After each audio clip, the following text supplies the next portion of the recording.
The annual Miller family gathering at La Maison d'Aja was in full swing, with my sister Victoria orchestrating every detail like the social director she fancied herself to be. I watched from near the kitchen as she arranged everyone according to her mental hierarchy of success. "James, darling, you're next to mother, of course, Theo's privileges," she chirped, guiding our investment banker brother to the prime spot. "And Charlotte, here by father. We must celebrate that partnership at Goldman." I remained in the shadows, knowing what was coming. It happened every year.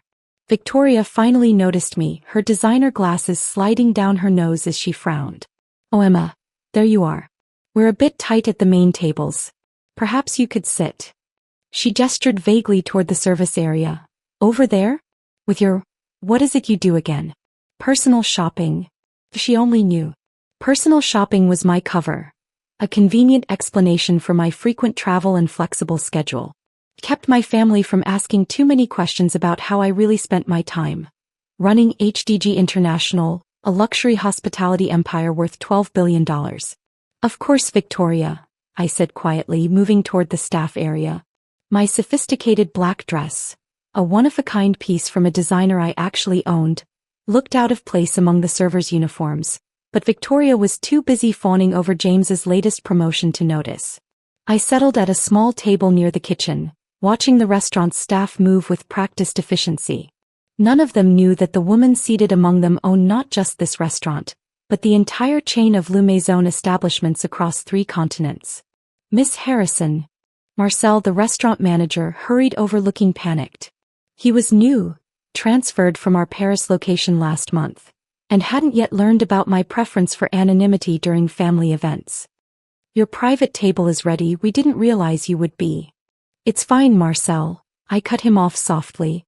"Tonight I'm just Emma, having dinner with family. Please ensure everyone maintains that discretion." He nodded, though his eyes kept darting anxiously between me and the opulent main table where Victoria was now regaling everyone with stories about her latest charity gala. The same gala that had been held at one of my hotels, though she had no idea. My phone buzzed, a text from Sarah, my CFO. "Acquisition of Rivera Hotels complete. You now own every major luxury property in 3 more cities. Board meeting tomorrow to discuss expansion plans." I smiled, thinking of Victoria's frequent boasts about staying at Rivera properties. Wait until she discovered her connections at those hotels were actually employees of her little sister. "Emma." Mother's voice carried across the restaurant. "At least come say hello to everyone. We hardly see you these days with your little business keeping you so busy." My little business had just closed a $3 billion deal, but I dutifully rose and approached the family table. James barely glanced up from his phone, probably checking stock prices, including, though he didn't know it, HDG International's soaring shares. "Still doing that personal shopping thing?" he asked dismissively.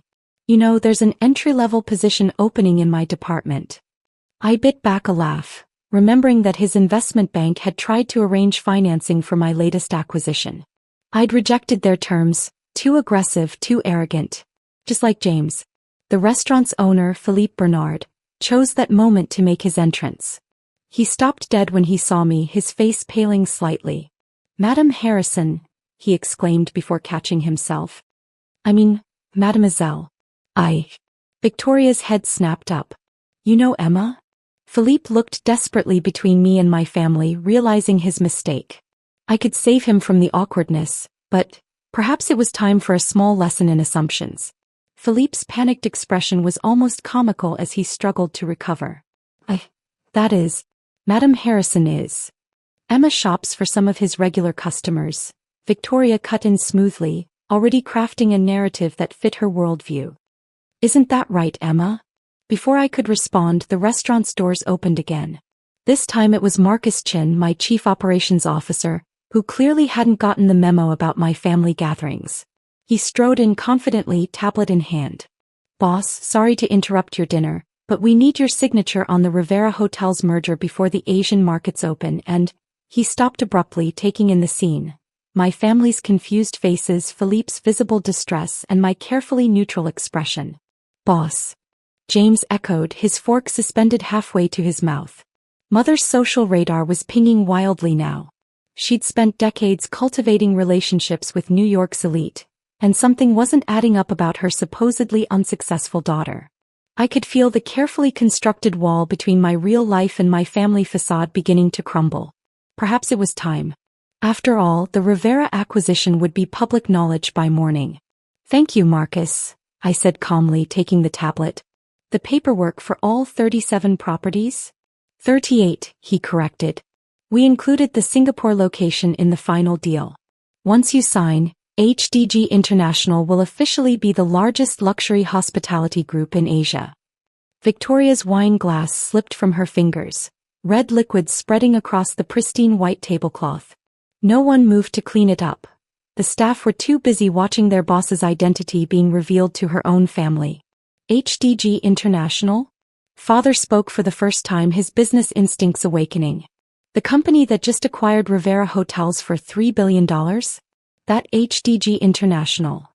"The same," I confirmed, signing the digital documents with a flourish. "Though that's just the latest acquisition. You might also know us from the Lou Maison chain, the Wellington Hotel Group, or perhaps the Grand Plaza Properties." "James certainly does. His bank tried to finance this deal." James's face went from confused to shocked to pale as the implications hit him. "That was your company? But the CEO of HDG's is standing right here," I finished, handing the tablet back to Marcus. "Philippe, I believe there's been a mistake with the seating arrangements. My usual table, please." Philippe practically tripped over himself, gesturing to the best table in the house. "The one I usually used for board meetings." "Of course, Madam Harrison. Right away." Victoria found her voice, though it had risen an octave. But you're a personal shopper. You drive a Honda. You live in a tiny apartment." "I own the building actually," I corrected. "Along with most of that block. The Honda is for when I don't want to draw attention. The town car and driver are outside if you'd prefer to see those." Mother's social calculator was working overtime now, realizing that her unsuccessful daughter actually owned every high-end hotel and restaurant she'd bragged about frequenting. "All those times you couldn't attend family functions because of work," she began. "I was usually in Dubai or Paris or Tokyo, overseeing my company's expansion." I smiled slightly. "Though I did attend James's promotion celebration last year. I own the venue after all." The staff had begun clearing Victoria's spilled wine, moving with the practiced efficiency of people who knew exactly who signed their paychecks. Marcus stood quietly to the side, clearly enjoying the show. "Shall we move to my table?" I suggested. "We can discuss the Rivera acquisition over dinner. James, I'm sure you'd love to hear why I rejected your bank's financing terms." The migration to my private table felt like a changing of the guard. Victoria, who had spent the evening playing social conductor, now trailed behind uncertainly. James, for once, had put his phone away, his expression caught between professional interest and personal shock. "The 82 Bordeaux, Philippe," I said as we settled in. "And inform the chef I'd like tonight's special presentation." "The one we've been aging for 3 months, madam?" Philippe asked, shooting a nervous glance at my family. "The experimental fusion menu?" "Exactly. It's time my family experienced what their personal shopper has been working on." Mother adjusted her pearls, a nervous habit from her country club days. "Working on? You mean you're involved in the menu planning as well?" Marcus, who had taken a seat at my right hand despite Victoria's obvious dismay, couldn't contain his laugh. "Madam Miller, your daughter personally approves every major menu change across all HDG properties. The molecular gastronomy program at Lou Maison was her idea. But you can barely cook." Victoria blurted out. "Last Christmas you brought store-bought cookies to the family dinner." "Because I was in the middle of acquiring those stores," I replied dryly. "The entire gourmet market chain, actually. Though the cookies were excellent, our food science team spent 6 months perfecting the recipe." The wine arrived and Philippe performed the tasting ceremony with extra flourish. I could see my siblings calculating the bottle's value, probably remembering all the times they'd mocked my budget lifestyle. "Now," I said, turning to James, "about that financing proposal. Your bank's terms were quite aggressive. Almost as aggressive as that job offer you made me last month."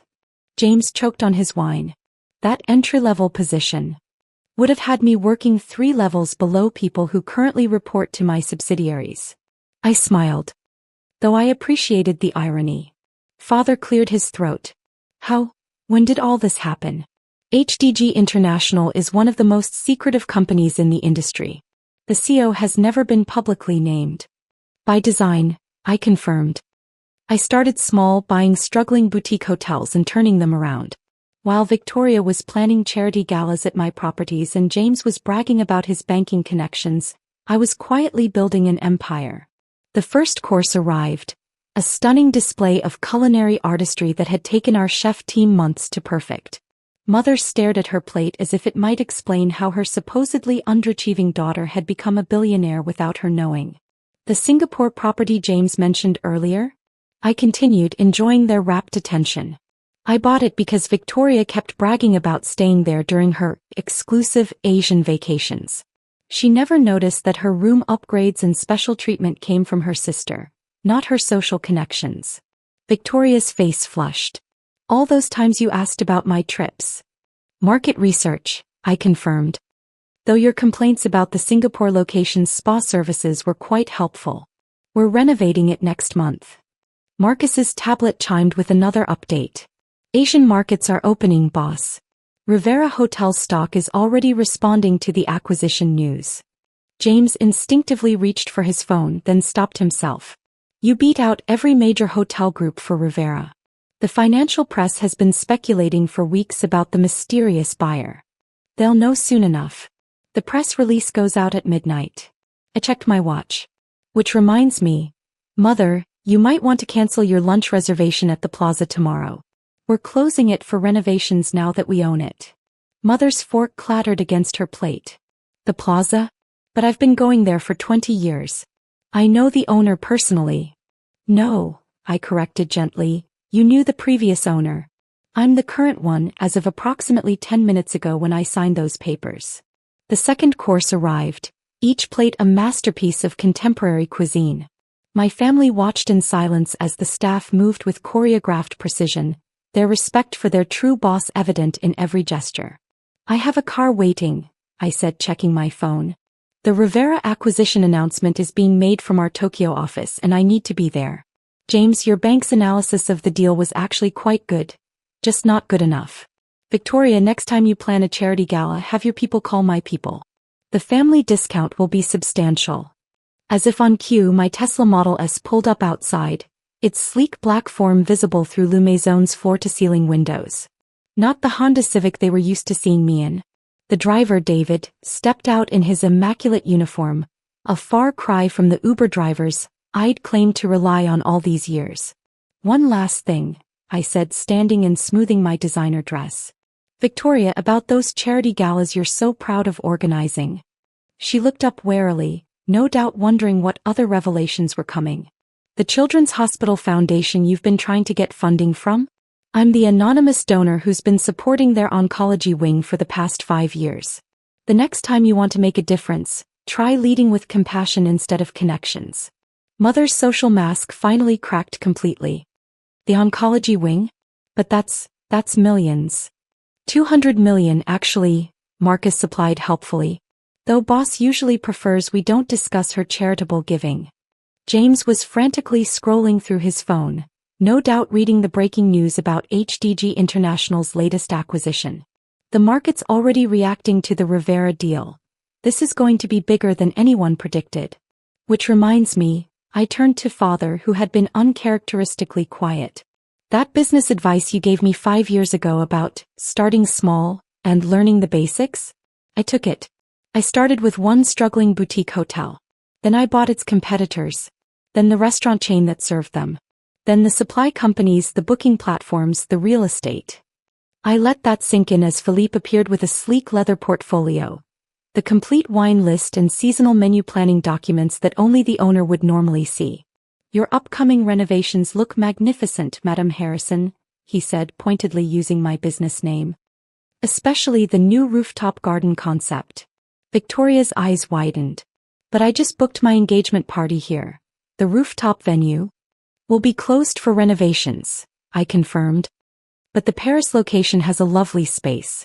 I'll have my team transfer your booking, complimentary upgrade of course. Family discount. The irony of offering my sister a family discount at my own restaurant wasn't lost on anyone. She had spent years offering me her connections and favors, never realizing I was the one with the real power to help. My phone buzzed again. Tokyo waiting for their seat. I have to go. The Asian markets wait for no one, not even family revelations. I reached into my purse and placed a black credit card on the table. Dinner's on me. As usual, though you never knew it. All those business dinners, Mother said suddenly. When you couldn't attend because you were working late at your little shopping job. I was usually in this same restaurant at that private table over there. I gestured to a secluded corner. Closing deals worth more than this building. The shopping story just made it easier to avoid uncomfortable questions. David opened the restaurant door, standing at attention. Through the windows I could see several paparazzi already gathering. News of the Rivera acquisition was spreading fast. One last thing, I said, pausing at the table. James, that entry-level position you offered? I'm actually hiring for several executive roles after the Rivera merger. Your bank's analysis of the deal was impressive, even if your financing terms weren't. Have your people call my people, if you can handle reporting to your little sister. The look on his face was priceless. Equal parts shocked, impressed, and mortified. Victoria was still staring at the black credit card like it might disappear. Mother appeared to be mentally recalculating every social interaction we'd ever had. Oh, and Victoria? I added, those store-bought cookies at Christmas? They're going to be in every high-end market by next month. I bought the recipe for 8 figures. Sometimes the simplest things are worth the most, a lesson this family never quite understood. With that, I walked out of Le Maison d'Aja, leaving my family to digest more than just their dinner. Tomorrow, the business world would be buzzing about HDG International's latest conquest. But tonight, I had finally conquered something far more challenging. My family's assumptions about success. David held the car door open. Tokyo, Madam Harrison? Tokyo, I confirmed, sliding into the leather interior. And David? Make sure my family gets home safely in the backup car. After all, that's what successful people do. They take care of their own, even when their own didn't take care of them. The Anderson Medical Center's executive conference room reeked of old money and older prejudices. Crystal chandeliers cast judgmental shadows across the mahogany table where my family held court, their white coats as pristine as their reputation. This is an embarrassment. Dad slammed the quarterly report onto the table.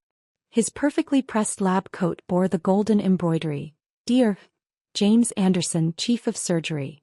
Your sister performs 12 procedures a day. You've done what, 3 this month?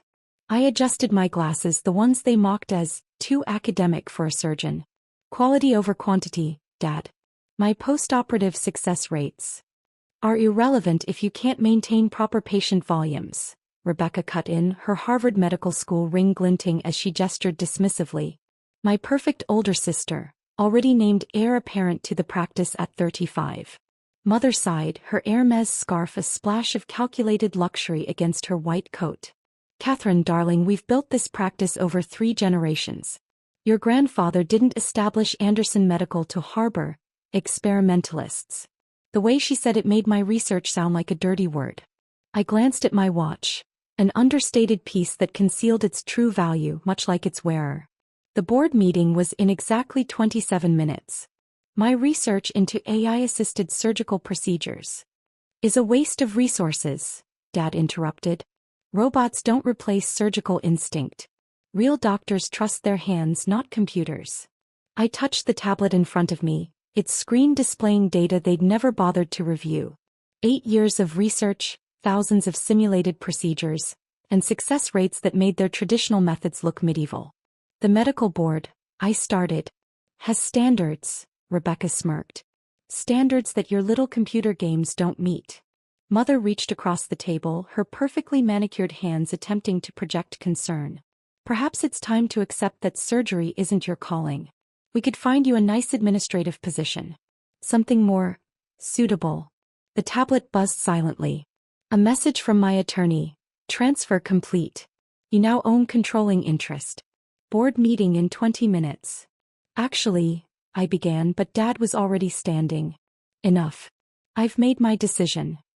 He straightened his coat, authority radiating from every starched inch. You're suspended from surgical duties effective immediately. Take some time to consider your future, preferably away from our operating rooms. Rebecca practically glowed with satisfaction. It's for the best, little sister. Not everyone is cut out for the Anderson legacy. I checked my watch again. 15 minutes until the quarterly board meeting, the one they'd forgotten to invite me to. The one where they planned to formally remove me from the practice. The one where they'd learn exactly who owned their legacy now. You're right, I stood slowly gathering my things. Not everyone is cut out for the old Anderson legacy. Some of us are building a new one. What's that supposed to mean? Mother's voice carried a hint of worry. I paused at the door, savoring the moment. You might want to check your phones. The board meeting starts soon. Though I believe you'll find your access restricted. Their phones buzzed simultaneously, probably notifications about their revised security clearances. I left them scrambling for answers, their perfect white coats suddenly feeling a bit less pristine. After all, they taught me the most valuable lesson in medicine. Sometimes the most serious conditions show no symptoms until it's too late to treat them. I watched their faces change as they checked their phones, realization dawning like a slow-spreading diagnostic die. This must be a mistake, Rebecca stammered, frantically tapping her screen. My access codes have been updated, I finished, turning back. Along with the practice's ownership structure, management protocols, and operating procedures. Amazing what you can accomplish while others are busy mocking your computer games. Dad's face reddened, the vein in his temple pulsing, the same one I'd watched throb through countless lectures about real medicine versus my digital toys. What have you done? He demanded, his voice echoing off the mahogany walls. I pulled up a holographic display from my tablet, another piece of technology they'd dismissed as unnecessary.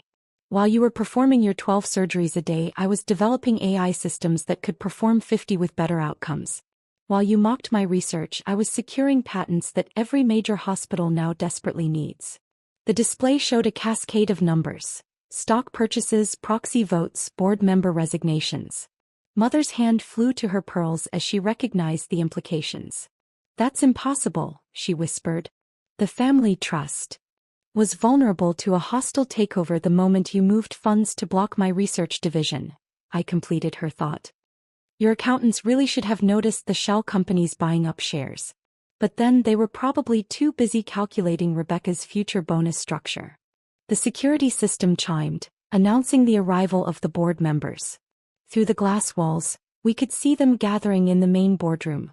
Faces none of my family recognized. Who are those people? Rebecca demanded, her Harvard ring clicking anxiously against the table. The new board, I smiled. Representatives from the country's top medical AI firms, teaching hospitals and research institutions. People who understand that the future of medicine isn't in maintaining outdated hierarchies.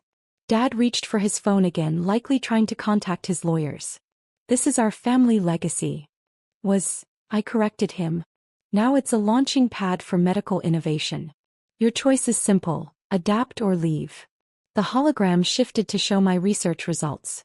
AI-assisted procedures with 99.8% success rates. Recovery times cut in half, costs reduced by 60%. The board meeting starts in 3 minutes, I said, gathering my tablet. You're welcome to attend, as observers.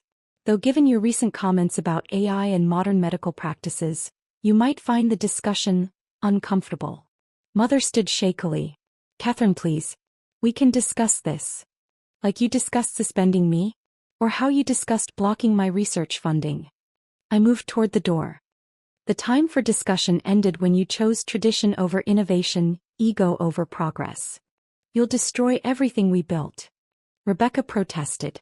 I paused, looking back at their pristine white coats and polished name tags. No, I'll transform it. The Anderson Medical Center will still be a legacy, just not the one you imagined. The question is, do you want to be part of that future or cling to a past that's already flatlined? The boardroom doors opened automatically as I approached. Behind me, I could hear them frantically whispering, their world crumbling like outdated medical theories facing new evidence.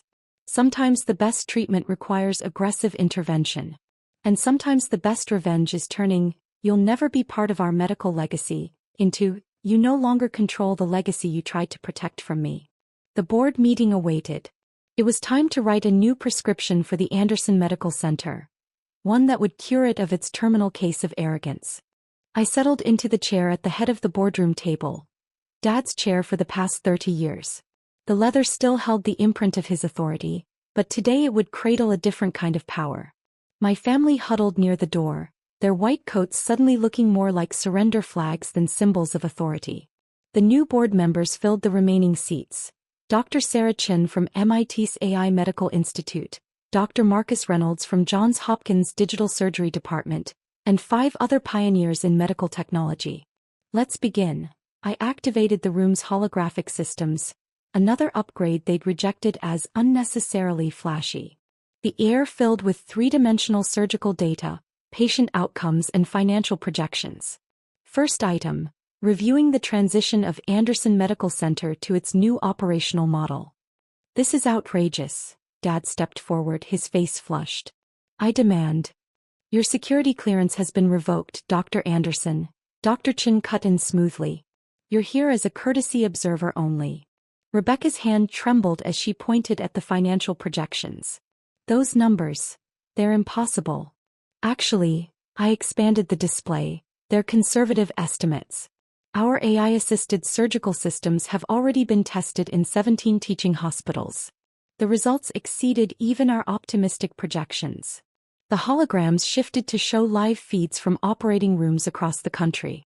Surgeons working alongside AI interfaces, robotic assistants executing precision movements, recovery rooms where patients healed in half the traditional time.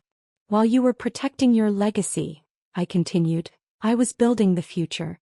Every patent, every innovation, every breakthrough you dismissed is now worth more than this entire hospital." Mother sank into a chair by the wall, her perfectly maintained composure cracking. "The medical board, they'll never approve." "They already have," Dr. Reynolds interjected, pulling up the regulatory clearances. "Full approval was granted last week. Every major hospital system in the country is scrambling to implement these systems." I brought up another display, the hospital's scheduling system. "As of next month, all procedures will incorporate AI assistance. Traditional methods will be phased out over 60 days. "You can't do this," Dad's voice cracked. "These are our patients, our protocols." I corrected him. "The board has already voted." "Which reminds me." I turned to face them fully. "You'll need to decide by tomorrow morning. Adapt to the new protocols or clear out your offices." Rebecca stepped forward, desperation replacing her usual condescension. "You'd throw your own family out? Like you tried to throw me out?" I smiled thinly. "The difference is I'm offering you a choice. Learn the new systems, embrace the future of medicine, and you can stay, under supervision, of course." The holographic displays now showed their surgical statistics alongside AI-assisted outcomes. The comparison was devastating. Their best numbers looked amateur compared to the new protocols.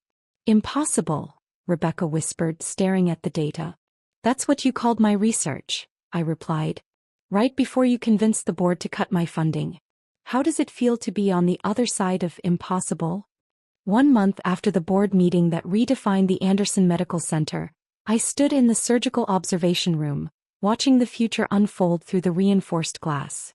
Below, Rebecca performed her first AI-assisted procedure, her movements guided by the very technology she'd once mocked. "Her completion time is 43% faster than her traditional methods," Dr. Chin noted, reviewing the real-time analytics. "Patient vitals are optimal. Recovery projection, 2.3 days versus the usual 5. I nodded, watching my sister's hands move in perfect synchronization with the AI interface. The same hands that had once dismissively waved away my research were now being guided by it. Poetic justice had never been so precise. "Dr. Anderson," my assistant's voice came through the intercom. "Your father's waiting in your office. He's completed the mandatory training modules." "Of course he has," I smiled. Dad, who'd sworn he'd never let a computer tell him how to operate, had scored 98% on the AI surgery certification. Desperation, it seemed, was an excellent motivator. I found him standing in what used to be his office, staring at the wall of medical patents that now bore my name. His white coat looked less crisp these days, the golden embroidery of his former title replaced by a standard staff surgeon designation. "The Johnson procedure," he said without turning. "You completed it in 20 minutes. No complications." 23 minutes, I corrected, settling behind my desk. The AI suggested a minor modification to reduce postoperative inflammation. "Would you like to see the data?" He turned slowly, age and humility finally showing on his face. "I've been reviewing all your research. The neural interface algorithms, the predictive recovery models." He paused. "We were wrong." "Yes," I agreed simply. "You were. Your mother's running the simulation lab now," he continued. "She says it's like learning medicine all over again.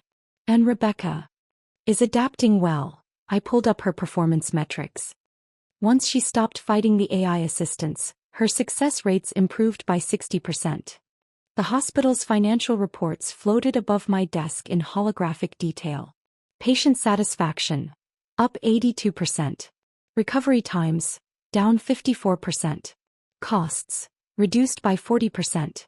The Anderson Medical Center had become the model for AI-integrated healthcare nationwide. "The waiting list for residency positions is now 3 years long," I noted. "Every young surgeon wants to train with our systems. Ironic, considering you once said my research would drive away real medical talent." Dad sank into a chair, looking older than his years. "I keep thinking about all those dinners, all those times we mocked my computer games, dismissed my research, tried to force me out." I finished for him. "Those memories are preserved in the hospital's archives, along with the board meeting where you suspended me. Can we?" He hesitated. "Can we move forward?" I studied him for a moment, remembering all the times he'd stood in this same office, declaring what real medicine meant. Now he sat here humbled, watching his daughter revolutionize the field he thought he understood. "Forward is the only direction medicine moves," I replied. "The question is, are you ready to follow where technology leads?" The intercom timed. "Dr. Anderson, the WHO representatives have arrived for the global implementation briefing." "Send them in," I instructed, standing. "Dad, you're welcome to observe. Consider it a preview of next month's mandatory upgrades." His eyes widened. "There's more." "There's always more," I smiled. "Medicine never stops evolving. Neither do power dynamics." As the international health officials filed in, I watched my father take a seat in the back. The same place I'd sat during countless meetings where he'd dismissed my ideas. Now he would watch as his daughter exported the future of medicine globally, the Anderson name becoming synonymous not with tradition, but with revolution. I turned back to my father before starting the WHO presentation. "One more thing, Dad. Remember when you said genetic AI mapping was science fiction?" The wall screens lit up with the latest breakthrough, real-time DNA restructuring guided by quantum AI. The WHO officials murmured in appreciation as the displays showed diseases being rewritten at the genetic level. "Phase 2 launches next week," I announced. "Every Anderson Medical Center will become a genetic repair hub. Traditional surgery will become secondary to molecular reconstruction." Dad's face paled. That's your mother's entire department." I corrected. "Now it's the testing ground for medical evolution. She can retrain in genetic medicine or—" I let the alternative hang unspoken. Rebecca's surgery concluded below, the AI announcing a successful outcome. She looked up at the observation window, finally understanding. Her perfect technique meant nothing compared to what was coming. "The future waits for no one," I addressed the WHO delegation. "Not for prestigious surgeons, not for traditional methods, and certainly not for those who mock innovation." The screens filled with global statistics. Diseases eliminated, lives saved, medical horizons expanded beyond what the old guard thought possible. The Anderson family estate's grand dining room practically dripped with old money. Crystal chandeliers cast judgmental shadows across the massive mahogany table, while oil paintings of stern-faced ancestors watched from gilded frames. My father, William Anderson, sat at the head of the table in his bespoke Italian suit, his silver Rolex catching the light as he drummed his fingers impatiently. Mother perched beside him in Chanel, her perfectly manicured nails wrapped around a crystal wine glass, while my siblings arranged themselves according to their perceived importance. I arrived exactly on time, dressed in deliberately modest business casual attire, a simple blazer and slacks from a mid-range brand. My brother James, wearing a suit that probably cost more than most cars, immediately smirked. The prodigal daughter finally arrives. Sarah, my father's voice carried that familiar tone of disappointment. Sit down. We need to discuss your situation. I took my usual seat at the far end of the table, noting how they'd positioned me as far from the power center as possible. The housekeeper, Maria, placed a water glass in front of me. No wine, apparently. I suppressed a smile as my phone vibrated silently in my pocket. Another acquisition alert. Do you know why we called this meeting? Mother's voice carried practiced concern. Before I could answer, she continued, We're worried about you, dear. 32 years old, and what do you have to show for it? James leaned forward, his Patek Philippe watch prominently displayed. Everyone in your coding bootcamp class has real jobs now. Morgan's working at Google, isn't she?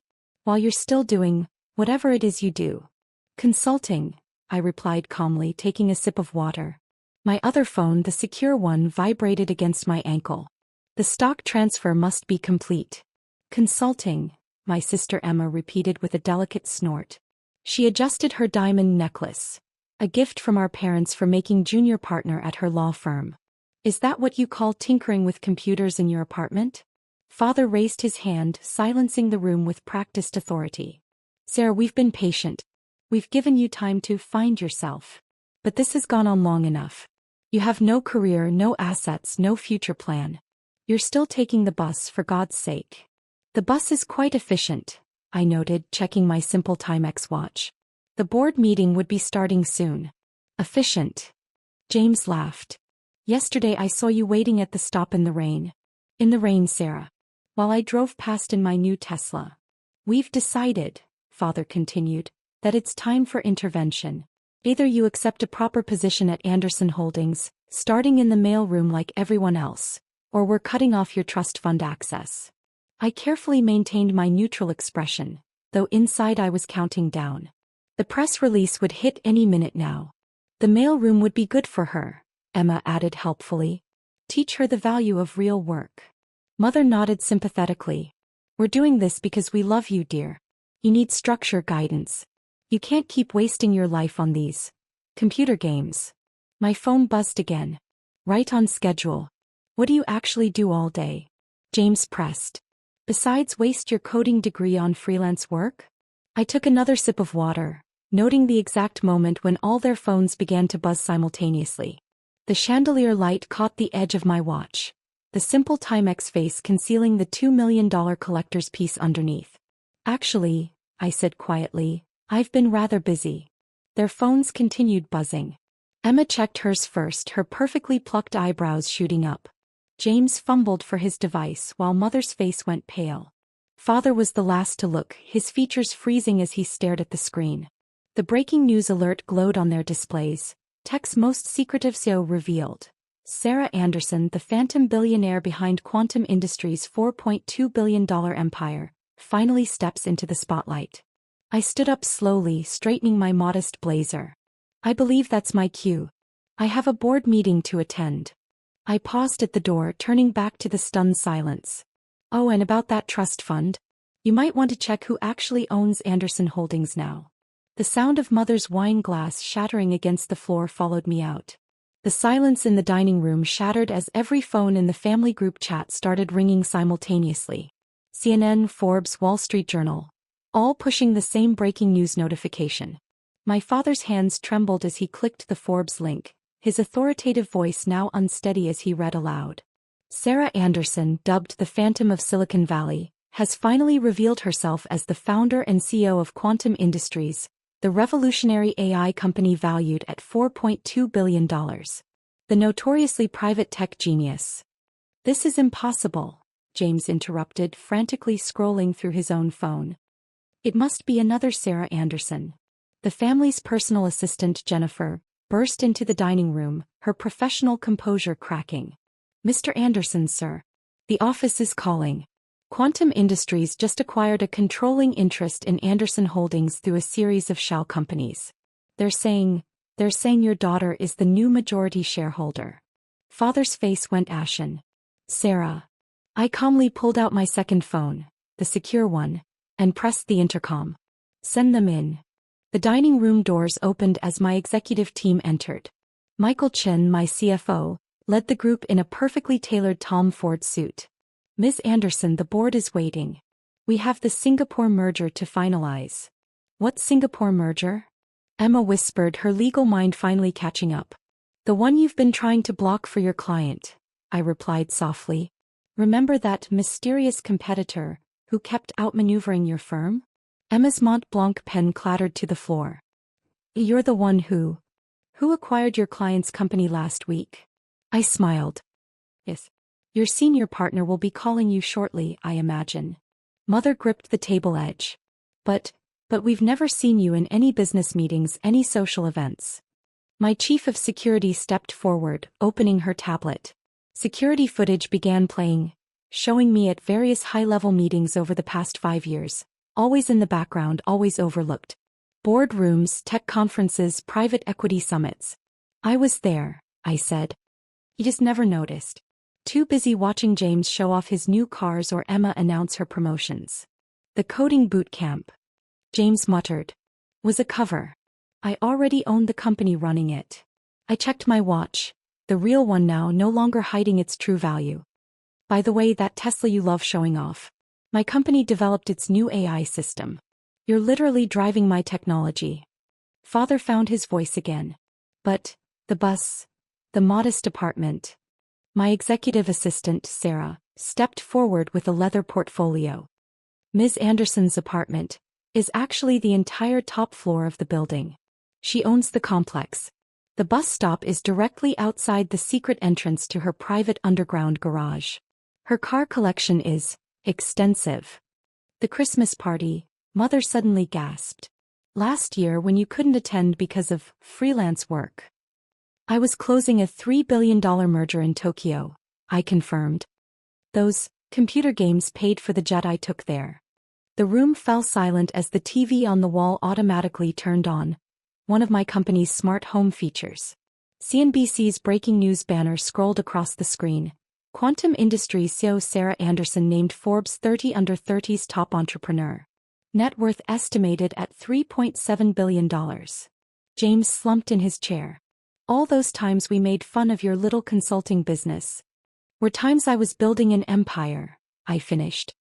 Those late nights you mocked? I was developing patents that are now worth billions. That wasted coding degree? It revolutionized artificial intelligence. My phone buzzed again. I glanced at it and stood up. Now if you'll excuse me, the actual board meeting awaits. Oh, and Father. I paused at the door. About that mailroom position at Anderson Holdings. I'll have HR send you the new organizational chart. You might want to update your resume. The executive team followed me out, leaving my family staring at their phones, watching their world reshape itself around the truth they'd been too dismissive to see. As the dining room doors closed behind us, I heard Mother's faint voice. She's richer than all of us combined. My CFO leaned in. Ms. Anderson, shall we tell them about the space program? I smiled. Let's save something for tomorrow's headlines. 3 days after the revelation, I sat in my real office. A glass and steel sanctuary 40 stories above the city. The wall of windows offered a commanding view of the skyline, including the Anderson Holdings building, now sporting the Quantum Industries logo. My family had requested an urgent meeting to discuss recent developments. This time they would come to me. At precisely 2 p.m., my executive assistant led them into the conference room. Gone were their casual displays of wealth. They entered like chastened schoolchildren. Father's confident stride had vanished. Mother's perfect posture showed cracks. James and Emma, for once, weren't competing for attention. The Anderson family, Ms. Anderson, my assistant announced formally, unable to hide her slight smile. I let them take in the surroundings, the advanced holographic displays, the awards lining the walls, the Forbes cover featuring my photo. Through the glass walls they could see hundreds of employees at work, all wearing Quantum Industries badges. Please sit, I gestured to the leather chairs. I believe this is a better venue than the family dining room. Mother clutched her handbag. Last season's model, I noticed. Sarah, darling, we've been trying to reach you. I've been busy, I replied, gesturing to a holographic display showing Quantum's stock price soaring. The announcement created quite a buzz. Our market cap increased by another $1 billion yesterday. We didn't know, Father said quietly. All this time. Clearly. I pulled up another display. Now let's discuss the new reality. First, Anderson Holdings. As majority shareholder, I'm restructuring the company. Father, you'll retain your position but report to my board. James, your VP title is now probationary pending performance review. James, who'd spent years mocking my lack of business sense, simply nodded. Emma, I continued, your law firm's merger and acquisition division now reports to Quantum's legal team. That Singapore deal you tried to block? It's proceeding under new management. Emma's face flushed. The senior partners already called. They want me to be the liaison with your company. Smart of them. I pulled up another document. Now about the family estate. Mother's hand trembled. What about it? The trust that owns it was part of Anderson Holdings. Which means. I let them connect the dots. You own our house, Father whispered. I own everything, I corrected gently. But unlike some, I don't believe in using property to control family members. They flinched collectively at the reference to their earlier threats. Here are the new arrangements, I continued, sending documents to their phones. You can keep your positions, homes and lifestyle, with conditions. Father, no more nepotism in hiring. James, you'll attend actual business training. Emma, your pro bono work increases to 30% of your billable hours. And Mother? James asked. Will channel her social influence into our STEM education foundation for underprivileged girls. Starting with the coding bootcamp she once called a waste of time. Mother dabbed at her eyes with a monogrammed handkerchief. We were so wrong about you. Yes, I agreed simply. You were. The bus. James started. Was a choice, I finished. Like my modest clothes and small apartment. Success doesn't need to be shouted. Real power speaks for itself. A gentle chime interrupted us. My assistant's voice came through. Ms. Anderson, the NASA team is ready for the quantum computing presentation. Thank you. I stood up. I trust everything is clear? They nodded, still processing their new reality. One last thing, I paused at the door. Family dinner continues but with changes. No more assigned seating. No more status games. And definitely no more lectures about wasting potential. Where will we meet? Mother asked quietly. I smiled. The penthouse of this building. I believe the view will remind everyone of our new perspective. As they filed out, Father lingered. That day at the bus stop in the rain, you saw James drive past? In his Tesla. Yes. I was on my way to buy the company that makes them. He shook his head slowly. We raced you to chase status, but you built something real instead. But I'm sorry we didn't see it. The best revenge isn't showing off wealth, Father. It's using it to make a difference. I gestured to the NASA presentation waiting on my screen. Now, if you'll excuse me, I have a space program to revolutionize. As the door closed behind him, I heard James ask Emma in a hushed voice, did she say space program? My assistant entered with a knowing smile. Shall I prepare the press release about the Mars project, Ms. Anderson? Not yet, I replied, watching my family's reflections in the window as they left the building. Let them adjust to earthbound revelations first. Space can wait until next week's dinner. 3 hours after my family left, I stood at the window of my office, watching the city lights flicker to life in the dusk. The notifications hadn't stopped. 2,847 unread emails, 143 missed calls, and trending on every social platform. But that wasn't what occupied my thoughts. My private elevator chimed. Maria, our old housekeeper, stepped out. She'd been my first ally, my secret keeper for years. They looked quite shaken when they got home, she said, setting down her signature chamomile tea on my desk. Your mother went straight to her room.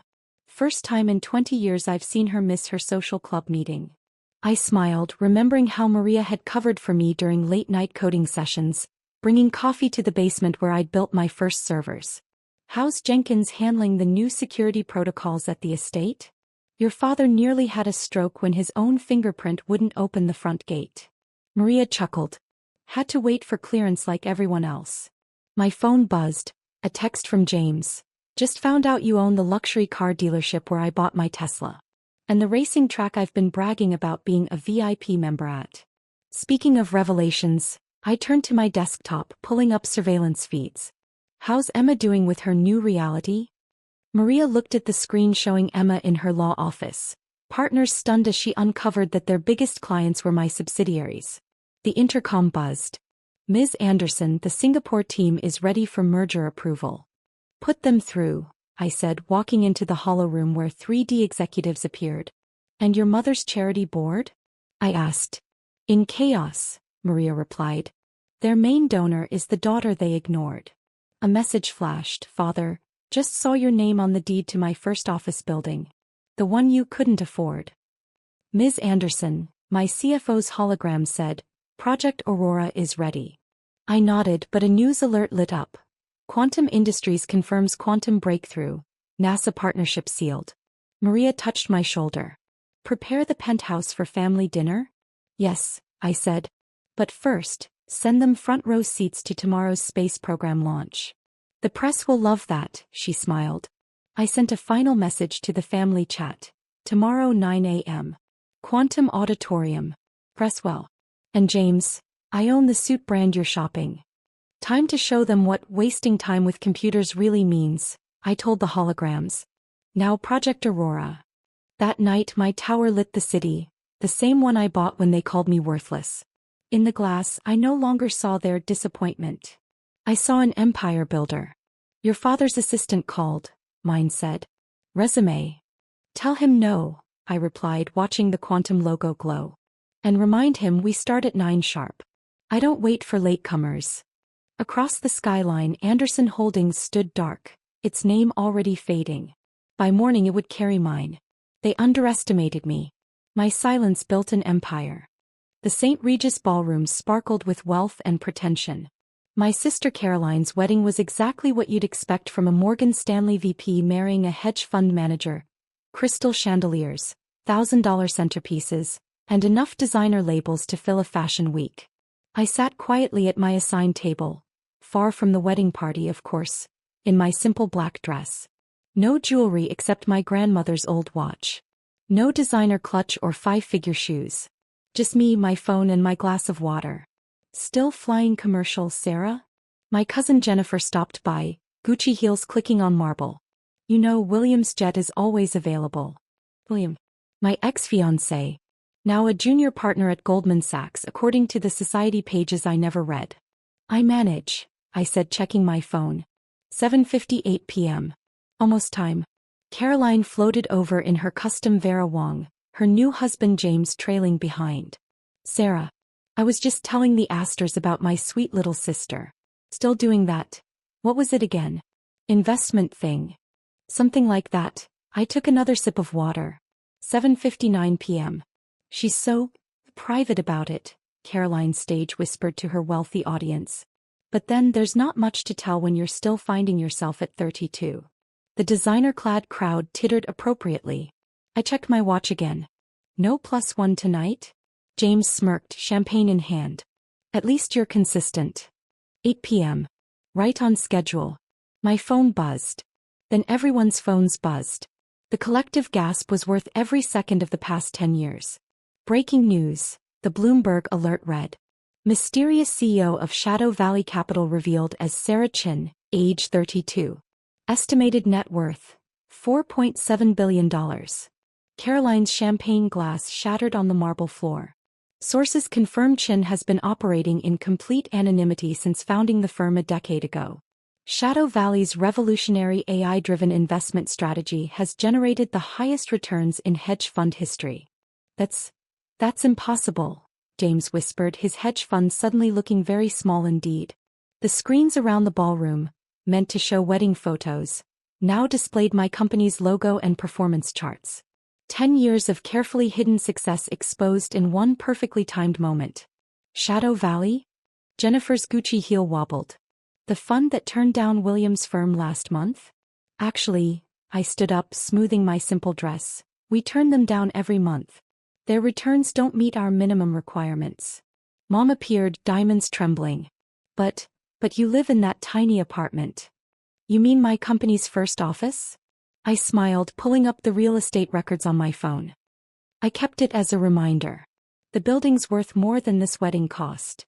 10 years, Caroline managed through gritted teeth. You've been running this for 10 years? While you were counting designer labels? I projected my fund's holdings onto the ballroom's wall. I was counting billions. That investment thing you couldn't remember? It outperformed every fund on Wall Street. Combined. The Bloomberg ticker continued. Shadow Valley Capital's innovative approach has revolutionized modern investing. Chen's personal portfolio reportedly exceeds the GDP of several small nations. James's hedge fund suddenly looked like a child's piggy bank. Caroline's VP title felt hollow. Mom's society connections seemed quaint. Finding myself?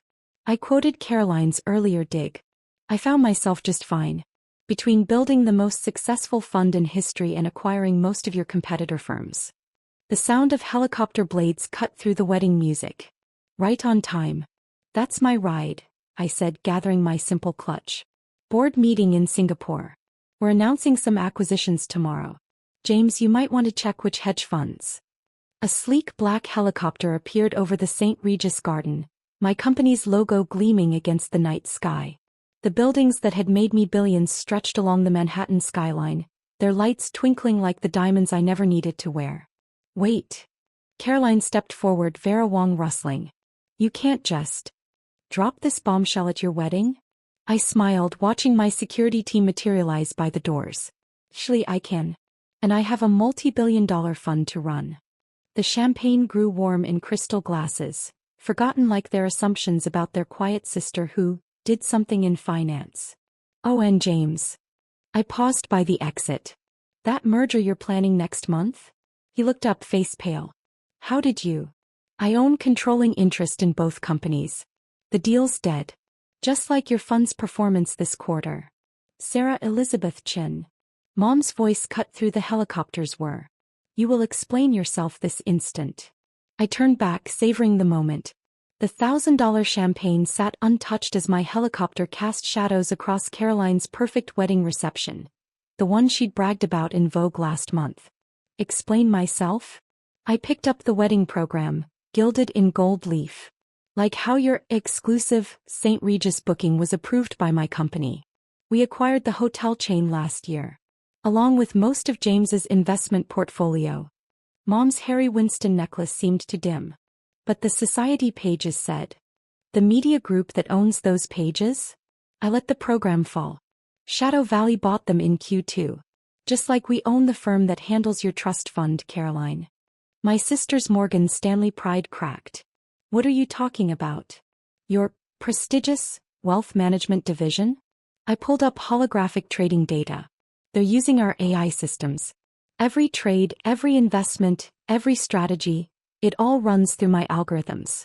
James's hedge fund arrogance made one last attempt. Our proprietary systems. Are they? I smiled, expanding the hologram. Check your phone.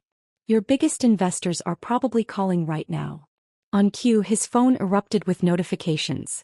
The color drained from his face as he read them. That's right, I continued. Those anonymous institutional investors, all Shadow Valley subsidiaries. You've basically been working for me this whole time. The Bloomberg broadcast deepened the wound. Shadow Valley Capital's AI systems reportedly integrated into 80% of global investment firms. Chen's algorithms reshape modern finance. 80%. Jennifer whispered, her investment banking career suddenly looking very small. All those times you asked about our trading strategies. I was monitoring my system's performance. I nodded. Though, monitoring might be the wrong word when you own the entire infrastructure. The ballroom screens displayed my empire's reach, AI cores spanning continents, investment algorithms reshaping markets, trading systems that made their successful careers look like amateur hour. But you never showed any ambition, Mom whispered, clutching her champagne. Ambition. I laughed. Like when I pitched my AI trading system to the family. The presentation you skipped for Caroline's engagement party? I pulled up old family texts. Real success means working at a big firm. When will you join the actual financial world? At least Caroline understands ambition. While you were sending these, I projected my fund's latest valuations. I was building the system that now powers your actual financial world. Every trade, every analysis, every investment decision, it all runs through my AI. James's phone rang again. The fund's investors, he whispered. Probably about tomorrow's announcement. I checked my watch. Shadow Valley is consolidating its partnerships. Only the top-performing funds will retain access to our systems. His multi-billion-dollar hedge fund suddenly seemed very precarious. Your annual returns? I continued. My personal account generates that in interest every few hours. Dad stood up, banker's instincts finally engaging. Surely we can discuss some kind of family arrangement. Like the arrangement you suggested to my early investors? I pulled up more records. Those calls warning them about my hobby project? They're all my clients now. The ones who listened to you missed out on about 50,000% returns. The security team's earpieces pulsed with incoming messages. Singapore was waiting. But let's talk about success. I activated another holographic display showing my personal portfolio. Since you're all suddenly so interested in my career. Darling, Mom tried again, we always wanted you to succeed. Really? I enlarged a particular transaction. Like when you refused to invest in my first fund. That initial $1 million would be worth more than this entire wedding. Actually, I checked my phone, I just bought this entire hotel. The deed transferred during the ceremony. This hotel. Caroline's voice cracked. But this is the most exclusive venue in Manhattan. Was the most exclusive, I corrected. Now it's just another Shadow Valley asset. Speaking of which, your honeymoon villa booking might need review. The security team moved forward. Miss Chin, Singapore trading opens soon. Of course, I gathered my things. Oh, and James? About that hedge fund you're so proud of. He looked up, Rolex glinting weakly in the chandelier light. My AI already predicts its collapse. Might want to update your LinkedIn. While you still have investors. The orchestra's strings fell silent as phones across the ballroom lit up with the same breaking news alert. Shadow Valley Capital begins systematic acquisition of major financial institutions. Market braces for historic consolidation. You see, I turned to the stunned wedding party. While you were planning this multi-million-dollar wedding, I was planning something a bit bigger. The complete restructuring of global finance. Caroline clutched her bouquet, the 5-figure flowers suddenly seeming very insignificant. But, you never even dated after William. Dated? I laughed, pulling up another hologram. I was too busy acquiring his firm. Check tomorrow's headlines. Shadow Valley just completed the takeover. William now works for me. Well, until the restructuring. The ballroom screens shifted to live market data, showing the ripple effects of my revelations spreading across global exchanges. Red numbers cascaded as traditional finance realized who had really been controlling their algorithms. That's why you're alone? Jennifer attempted one last society jab. Too busy for love? No, I smiled, activating my phone. I just prefer keeping my relationships as private as my net worth. Speaking of which, the screens flashed again. Chen's personal fortune surges past $5 billion as market reacts to Shadow Valley revelation. Honey, Mom stepped forward, diamonds trembling. Why didn't you tell us? Tell you. I projected their years of dismissive messages across the ballroom wall. Like when you told the Southampton Club I was still finding my way? Or when Caroline told the society pages I was taking time to figure things out? The messages scrolled endlessly. Their mockery of my private life, their dismissal of my work, their constant comparison to Caroline's real career. While you were writing these, I highlighted their words. I was writing algorithms that now control your entire financial world. Every trade your banks make, every investment your funds handle, every financial decision you think you control, it all runs through my systems. James's phone buzzed again. His face went ashen as he read the message. That would be your investors, I noted. Realizing who really controls their money. The smart ones are already moving their funds to Shadow Valley. The others, well, the market's not kind to the slow. The helicopter's blades grew louder, matching the rising panic in the ballroom as more phones lit up with urgent messages. One final thing, I said, turning back as my security team paused. The helicopter's rotors echoed through the St. Regis ballroom, drowning out the whispers of shocked guests calculating their new financial reality. Remember when you said I was too focused on work to find love? I picked up Caroline's wedding seating chart. Let's discuss what focus really achieves. Mom stepped forward, Harry Winston diamonds catching the emergency lights. Sarah, please, we only wanted to help. I projected a new set of holograms. Like when you helped spread rumors about my lonely life at the country club? Images filled the air, charity galas, financial summits, society events. In each one, a quiet figure in simple clothes stood in the background, watching, analyzing. That's. Caroline clutched her bouquet tighter. You were at all these events. Every major financial gathering for the past decade, I confirmed. While you were networking with middle management, I was quietly acquiring their entire institutions. The Bloomberg broadcast shifted. Breaking. Global markets in freefall as Shadow Valley revelation triggers widespread trading halts. Major financial CEOs reported in crisis meetings. That Goldman conference in London last spring? I turned to James. When you were so proud to be speaking on that hedge fund panel. I owned the venue. And the technology. And most of the funds presenting. James's hands trembled as he reached for more champagne. All this time. And Caroline's Morgan Stanley promotion party? I continued. Where you told everyone I was married to my work? I was there evaluating which trading desks to absorb in our acquisition. Caroline's perfect composure shattered completely. What acquisition? Tomorrow's announcement, I smiled. Shadow Valley isn't just licensing algorithms anymore. We're consolidating the entire global financial infrastructure. Only the best performers will remain. Though being too focused might actually be an advantage now. The AI cores hummed overhead, each calculation adding millions to my net worth.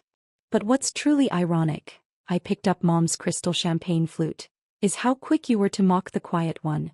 The observer. The one who built an empire while you planned wedding seating charts. We never mocked, Dad started. Really? I activated a final hologram. Like when you said I'd never understand real wealth? Let's talk about wealth, Dad. The air filled with real-time data streams, global transactions, AI systems, trading algorithms. All running through my processors.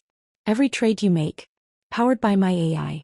Every investment you handle, running through my systems. Every financial decision in your world, controlled by my algorithms. The security team's earpieces pulsed again. Singapore couldn't wait much longer. You know what I learned from this family? I surveyed their shocked faces. That true power isn't in showing off success. It's in controlling the very system that defines it. Caroline's bridal pride made one final attempt. Tao, listen. Listen to what? I cut her off. How your lonely sister revolutionized global finance. How the one you called too focused now owns the infrastructure running your entire world. The Bloomberg ticker told the story. Shadow Valley Capital's market influence exceeds combined power of top financial institutions. Chen's algorithms reshape global markets. Too focused on work? I quoted their favorite criticism. Funny how focus sounds when it's worth $5 billion. Though that number's already outdated. I pulled up my real-time net worth. Caroline's custom Vera Wong suddenly looked very off the rack as she saw the figure. That's not possible, she whispered. Impossible. I laughed. I passed impossible years ago. While you were planning seating charts, I was quietly planning global financial takeovers. The helicopter's engines grew more insistent. Miss Chin, my chief of security, spoke softly. Singapore is waiting. Of course, I nodded. Global markets don't pause for wedding drama. Unlike your celebrations, my empire actually requires precision. I headed for the helipad, then paused. Oh, and Caroline, that honeymoon fund you're so proud of. She looked up, bouquet wilting. Yes. It's managed by my AI. Like everything else in your financial world. You might want to check its performance. Apparently, Loneliness isn't the only thing this family got wrong about me. The AI cores pulsed one final time, casting harsh light over their stunned faces. The $1,000 champagne grew warm, forgotten like their assumptions about their quiet sister who was too focused on work. Congratulations on the wedding, I called out. The market opens in Singapore soon. Being family with a financial revolutionary tends to affect investment returns.